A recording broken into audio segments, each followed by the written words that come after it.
पहिली अनुसूची लगेच पाठ करायला सुरुवात करायची. हा, पहिली अनुसूची. पहिली अनुसूची ही जी पहिली अनुसूची आहे मित्रांनो, या पहिल्या अनुसूचीमध्ये राज्यांची आणि केंद्रशासित प्रदेशांची नावं आणि त्याचा विस्तार मेन्शन केलाय.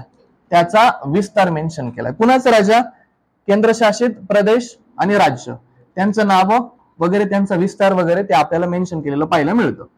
याच्या रिलेटेड आर्टिकल 1 ते आर्टिकल 4 हे पहिल्या अनुसूचीचे रिलेटेड आहे. पहिली अनुसूची, पहिली अनुसूची आर्टिकल 1 ते आर्टिकल 4 हे पहिल्या अनुसूचीमध्ये. सध्या भारतामध्ये किती राज्य आहेत राजा? 28 राज्य आणि 8 केंद्रशासित प्रदेश आहे. आता जर मी रिसेंटली चेकआउट करायला सुरुवात केली तर मला हे लक्षात येतं, जम्मू काश्मीर अगोदर कशाचा दर्जा होता? त्याला राज्याचा. आता याच्यातनं 2 केंद्रशासित प्रदेश तयार झाले, एक जम्मू काश्मीर आणि एक लडाख. डन का? आणि याच्या अगोदर तुम्हाला माहिती आहे की दादरा आणि नगर हवेली, दादरा आणि नगर हवेली हा केंद्रशासित प्रदेश आणि दमण आणि दीव हे केंद्रशासित प्रदेशाचं काय केलंय राजा? एकत्रीकरण केलं. आणि हे झाल्यानंतर सध्या किती केंद्रशासित प्रदेश आहे? 8. आणि किती राज्य आहे सध्या? 28. पहिल्या अनुसूची. डन का? काय राजा? ही पहिली अनुसूची. पहिल्या अनुसूचीमध्ये काय दिलंय? राज्यांची, केंद्रशासित प्रदेशांची नाव, विस्तार, आर्टिकल 1 ते 4 शी संबंधित 28 राज्य, 8 केंद्रशासित प्रदेश येतात. दादरा नगर हवेली दमण दीव सध्या एकत्र आहे. जम्मू काश्मीर राज्य होतं, 2 केंद्रशासित प्रदेश तयार केले, एक जम्मू आणि दुसरं लडाख. सध्या किती राज्य आहेत? 28. आणि किती केंद्रशासित प्रदेश आहे? 8. दुसरी अनुसूची लिहू का पुढे? दुसरी अनुसूची, दुसरी अनुसूची. या दुसऱ्या अनुसूचीमध्ये बघा काही पद आहेत महत्वाचे. काही महत्वाचे पद येतात ज्याच्यामध्ये पहिलं, आता कसं लक्षात ठेवायचं, पहिलं महत्वाचं पद येतं राष्ट्रपती, नंतर दुसरं घ्यायचं लोकसभा आणि राज्यसभा. लोकसभा आणि राज्यसभा यांचे काय? अध्यक्ष, उपाध्यक्ष, सभापती, उपसभापती. राहील लक्षात? अध्यक्ष, उपाध्यक्ष, सभापती आणि उपसभापती. 2 गोष्टी घेतल्या बघ इथं, लोकसभा आणि राज्यसभा. डन का? तिसऱ्या याच्यामध्ये मी घेतोय सुप्रीम कोर्ट आणि हायकोर्ट. तिसऱ्या याच्यामध्ये कोण घेतलं आपण? सुप्रीम कोर्ट आणि हायकोर्ट यांचे न्यायाधीश, यांचे न्यायाधीश. आणि चौथ्या याच्यामध्ये येतं कॅग. चौथ्या याच्यामध्ये येतात कॅग. 2 गोष्टी. राष्ट्रपती, राष्ट्रपती घेतलं. उपराष्ट्रपती का बरं नाही येत? कारण ते राज्यसभेचे काय असतात? पदसिद्ध सभापती असतात. राष्ट्रपती, लोकसभा, राज्यसभेचे अध्यक्ष, उपाध्यक्ष, सभापती, उपसभापती, सुप्रीम कोर्ट, हायकोर्टचे न्यायाधीश आणि कॅग या सगळ्यांचा जो पगार आहे, या सगळ्यांचा पगार किंवा वित्तलब्धी किंवा यांचे जे भत्ते आहेत, हे सगळे कोणत्या अनुसूचीमध्ये येतात? अनुसूची 2 मध्ये. आणि हे सगळे कशावरती डिपेंड असतात? तरी राज्याच्या संचित निधीवरती, संचित निधीवरती डिपेंड असते. ज्याच्यावरती मतदान होतं का? ज्याच्यावरती मतदान होत नाही. डन का? हा, पदक कोणते? दुसरी अनुसूची पगाराच्या रिलेटेड येते, म्हणजे वित्तलब्धी. पगार हा आपला ग्रामीण शब्द आहे. वित्तलब्धी, भत्ते वगैरे वगैरे. याच्यामध्ये राष्ट्रपती, लोकसभा, राज्यसभेचे अध्यक्ष, उपाध्यक्ष, सभापती, उपसभापती ते असणार. हायकोर्ट, सुप्रीम कोर्टचे न्यायाधीश असणार. आणि 5वं पद येतं कॅग. या सगळ्यांचे पेमेंट वगैरे, वित्तलब्धी, या सगळ्या गोष्टी किती अनुसूचीमध्ये येतात? अनुसूची 2. जायचं तिसऱ्या अनुसूचीकडे. अनुसूची 3. अनुसूची 3. अनुसूची 3 मध्ये तुम्हाला मेन्शन केली आहे शपथ. काय? याच्यामध्ये तुम्हाला शपथ मेन्शन केली. बघा आता शपथेमध्ये नेमकं कोणाला घ्यायचं हा महत्वाचा मुद्दा. आता बघा, केंद्राचे मंत्री, केंद्राचे कोण येणार राजा? मंत्री. संसदेचे सदस्य, संसदेचे कोण असायला पाहिजे? सदस्य. आणि जे संसदेच्या निवडणुकीसाठी उभे आहेत, ते जे संसदेच्या निवडणुकीसाठी उभे आहेत ते देखील येतात. काय म्हटलं? केंद्राचे मंत्री, संसदेचे सदस्य आणि निवडणुकीसाठी जे लोक उभे असतील ते. सेम इथं राज्याचे मंत्री,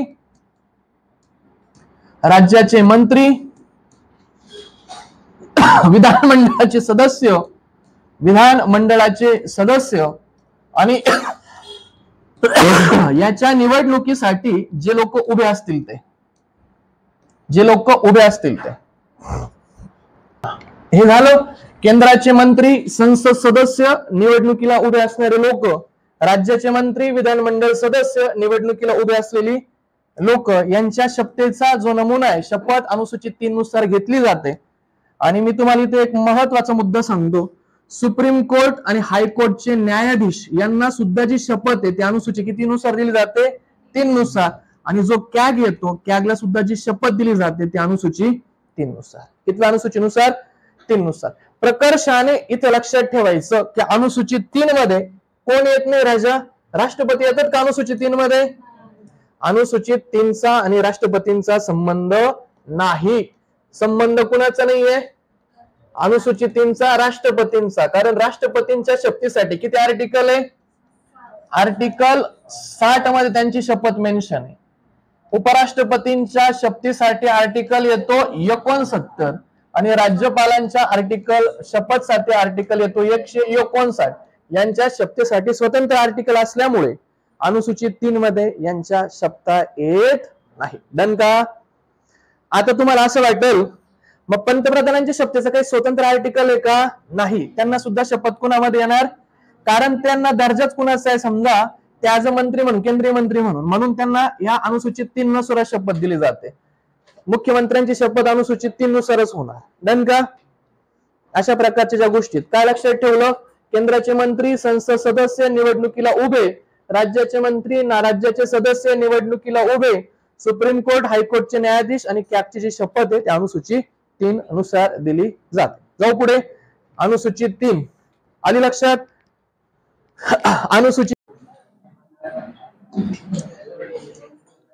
अनुसूचित 4 काय? अनुसूचित 4 मध्ये राज्यांचे राज्यसभेतील जागा आणि प्रतिनिधित्व. राज्याचं राज्यसभेतील जागा आणि प्रतिनिधित्व कितव्या अनुसूचीमध्ये येतं? अनुसूची 4 मध्ये. आता 5वी आणि 6वी अनुसूची मी सांगितले की ही अनुसूची फार फार महत्वाची आहे. 5व्या अनुसूचीमध्ये काय येतं? तर अनुसूचित क्षेत्र आणि अनुसूचित जमाती यांचं प्रशासन आणि नियंत्रण. कितव्या अनुसूचित आहे राजा हे? अनुसूचित क्षेत्र आणि अनुसूचित जमाती. जमातींना काय म्हणतो आपण? एसटी. म्हणजे अनुसूचित क्षेत्र आणि एसटीचं प्रशासन आणि नियंत्रण हे कितव्या अनुसूचीमध्ये? 5 मध्ये. आता जी 6वी अनुसूची आहे ही अनुसूचित 4 राज्यांची संबंधित आहे. त्याच्यामध्ये एक येतो आसाम, 2 येतं मेघालय, 3 नंबर त्रिपुरा आणि 4 नंबर येतं मिझोराम. आसाम, मेघालय, त्रिपुरा आणि मिझोराम या 4 राज्यांमधलं आदिवासी क्षेत्राचं प्रशासन आणि नियंत्रण हे कितव्या अनुसूचीमध्ये येतं? अनुसूची 6 मध्ये. मग अनुसूची 6 मध्ये किती राज्य आहेत? 4. आसाम, मेघालय, त्रिपुरा, मिझोराम अशी रेष मारायची मॅप वरती. ते असंच लक्षात येतं. अनुसूची 6 मध्ये 4 राज्य येतात. आसाम, मेघालय, त्रिपुरा, मिझोराम या 4 राज्यांच्या आदिवासी क्षेत्राचं प्रशासन आणि नियंत्रण. पण इथं आदिवासी, 6व्या मध्ये आदिवासी आहे. 5व्या मध्ये अनुसूचित क्षेत्र आणि अनुसूचित जमातीचं क्षेत्राचं प्रशासन हे कितव्या अनुसूचीमध्ये दिलंय? 5व्या. आणि 5व्या अनुसूचीमध्ये मोस्टली आसाम इकडचे 4 राज्य 5व्या अनुसूचीमध्ये येणार नाही. 5व्या अनुसूचीमध्ये 4 राज्य गाळलेत. कोणते राज्य गाळलेत? आसाम, मेघालय, त्रिपुरा, मिझोराम या 4 राज्यांना 5वी अनुसूची लागू होत. कारण त्यांच्यासाठी आम्ही स्वतंत्र अनुसूची दिली आहे. 5 आणि 6 मधला फरक कळला. 7व्या अनुसूचीमध्ये सूच्या दिल्यात. केंद्र सूची, राज्य सूची, समवर्ती सूची याच्या विषयांवरती आपण सेपरेट याच्यावरती लेक्चर बनवू. याच्यावरती सेपरेट विषय फार महत्वाचे, त्याच्यासाठी आपल्याला सेपरेट वेळ द्यावा लागेल. त्याच्यानंतर अनुसूची येते 8वी. अनुसूची 8वी कशाची रिलेटेड येते? भाषा. 8व्या अनुसूचीमध्ये मूळ घटनेत किती भाषा होत्या? 14. आता किती आहे? 22. 3 घटना दुरुस्त झाल्या भाषेसाठी. 21, 71, 92. 21व्या घटना दुरुस्तीने सिंधी, 71 ने कोकणी, मणिपुरी, नेपाळी, 92 ने बोडो, डोगरी, संथाली आणि मैथिली या भाषांचा समावेश केलेला आपल्याला पाहायला मिळतो. तर 8वी अनुसूची कशाशी रिलेटेड येते? भाषा. 9व्या अनुसूची, 9व्या अनुसूचीमध्ये काय मेन्शन केलं? जमीन सुधारणा कायदे. टोटल किती कायदे? सध्या 284. आणि 9व्या अनुसूचीला न्यायिक पुनर्विलोकन लागू होत नाही. त्याच्यानंतर 10वी अनुसूची येते. 10वी अनुसूची कशाशी रिलेटेड आहे? पक्षांतर बंदी. आणि 10वी अनुसूची ऍड करण्यासाठी किती घटना दुरुस्ती केली? 52. साल होते 1985. 10वी अनुसूची. 11वी आणि 12वी अनुसूची. 11वी अनुसूची कशाशी संबंधित आहे? पंचायत. 12वी अनुसूची नगर पंचायत. कितवी घटना दुरुस्तीने ऍड केलं? 73. कितव्या घटना दुरुस्तीने? 73व्या घटना दुरुस्तीची अंमलबजावणीची तारीख होती 24 एप्रिल 1993. इकडची तारीख आहे 1 जून 1993. किती विषय इकडं? 29. तिकडे किती आहे? भाग 9 आणि भाग. आणि आता शेवटचा मुद्दा बघतोय आपण, ज्येष्ठता क्रमांक. ज्येष्ठता क्रमांक. ज्येष्ठता क्रमांकामध्ये 1 नंबर कोण लिहितो? 1 2 3 4 5 आणि 5A. बरोबर? 5 आहे. चला 5 आहे, 6 तिकडे लिहू. 1 नंबरला राष्ट्रपती, 2 नंबरला उपराष्ट्रपती, 3 नंबरला चुकायचं नाही, 3 नंबरला राज्यपाल नाही लिहायचं, 3 नंबरला काय लिहायचं? पंतप्रधान. हे 3 अधिक केंद्राचे लिहिले की मग माझं शिफ्टिंग झालं पाहिजे राज्यांकडे. मग 4ला राज्यपाल, 4ला लिहिला राज्यपाल, 5ला माजी राष्ट्रपती. माजी राष्ट्रपती मोस्ट इम्पॉर्टंट. हे लोकांचं चुकतं आणि हे पण चुकतं. इथं काय यायला पाहिजे? उपपंतप्रधान. उपपंतप्रधान. डन. एक परत घ्या. 1ला राष्ट्रपती, 2ला उपराष्ट्रपती, 3ला पंतप्रधान, 4ला राज्यपाल, 5ला आणि 5A ला उपपंतप्रधान. डन. आणि 6 मध्ये आता मी किती लोक सांगितले होते? 2 लोक. आता 6 मध्ये त्या 2 लोकांमध्ये लिहायचं भारताचे सरन्यायाधीश. भारताचे सरन्यायाधीश. आणि 2 मध्ये लोकसभेचे अध्यक्ष. लोकसभेचे अध्यक्ष. आता आपल्या 7 मध्ये लिहायचं.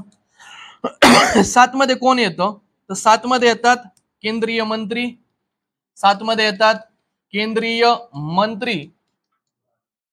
नंतर राज्यांचे मुख्यमंत्री. नंतर कोण यायला पाहिजे? राज्यांचे मुख्यमंत्री. नीती आयोगाचे उपाध्यक्ष. नीती आयोगाचे उपाध्यक्ष. नीती आयोगाचे उपाध्यक्ष. त्याच्यानंतर लोकसभा आणि राज्यसभा यांचे विरोधी पक्ष नेते. यांचे विरोधी पक्ष नेते. एक काहीतरी राहिलं, विरोधी पक्ष नेते. काय राहिलं रे? केंद्रीय मंत्री, राज्यांचे मुख्यमंत्री, राज्यांचे मुख्यमंत्री, निपक्ष नेते आणि एक शेवटचं येतं उपपंतप्रधान. माजी पंतप्रधान. माजी पंतप्रधान. कारण उपपंतप्रधान वरती आहे ना, इथं कोण यायला पाहिजे? माजी पंतप्रधान. 6 लोक येतात बघा. 1 2 3 4 5 आणि 6. आणि सगळ्यात महत्वाचं 7 भारतरत्न प्राप्त व्यक्ती. 7 कोण यायला पाहिजे? भारतरत्न प्राप्त व्यक्ती. 7 भारतरत्न प्राप्त व्यक्ती. भारतरत्न प्राप्त व्यक्ती. डन का? भारतरत्न प्राप्त व्यक्ती 7.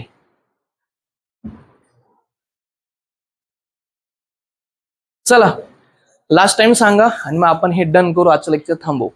अरे ज्येष्ठता क्रमानुसार 1 नंबरला राष्ट्रपती, 2 नंबरला उपराष्ट्रपती, 3 नंबरला पंतप्रधान, 4 नंबरला राज्यपाल, 5 नंबरला माजी राष्ट्रपती, 5A उपपंतप्रधान, 6ला सरन्यायाधीश आणि लोकसभेचे अध्यक्ष. 6ला.